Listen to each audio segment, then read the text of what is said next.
മുതിർന്ന കോൺഗ്രസ് നേതാവും കെ.പി.സി.സി മെമ്പറുമായ Joseph Chalissery master Korattikkara government UP. സ്കൂളിലെ 37 നമ്പർ ബൂത്തിൽ വോട്ട് രേഖപ്പെടുത്തി. സഹധർമ്മിണി സാറാമ്മയും യു.ഡി.എഫ് കടവല്ലൂർ മണ്ഡലം ചെയർമാൻ പി.കെ. ദേവദാസും അദ്ദേഹത്തോടൊപ്പം ഉണ്ടായിരുന്നു. ഇത്തവണ ബംഗാളിലെ സ്ഥിതിവിശേഷമാണ് കേരളത്തിൽ ഇടതുമുന്നണിക്ക് സംഭവിക്കുകയെന്നും 100-ലധികം സീറ്റുകളിൽ വിജയിച്ച് യു.ഡി.എഫ് ഭരണത്തിൽ വരുമെന്നും ജോസഫ് ചാലിശ്ശേരി CCTVയോട് പറഞ്ഞു. ഭരണമാറ്റം ഇടതുമുന്നണി പ്രവർത്തകർ പോലും ആഗ്രഹിക്കുന്നു എന്നതാണ് സത്യമെന്നും അദ്ദേഹം കൂട്ടിച്ചേർത്തു.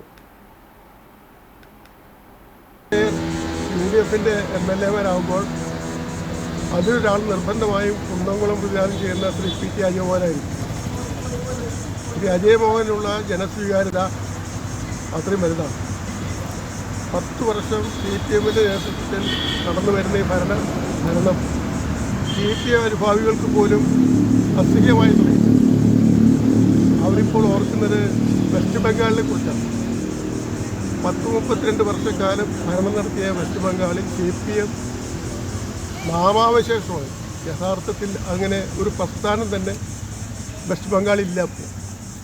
അതുപോലെ തന്നെ ഭരണത്തിൻ്റെ സ്വാധീനത, ഭരണത്തിൻ്റെ അഹങ്കാരം, ധാർഷ്ട്യം ഇതൊക്കെ വെച്ച് പുലർത്തി പോകുമ്പോൾ ജനങ്ങൾ നാഗന്നു പോകുന്നു എന്നൊരു ധാരണ CPM അനുകൂലികൾക്ക് പോലും ഉണ്ട്.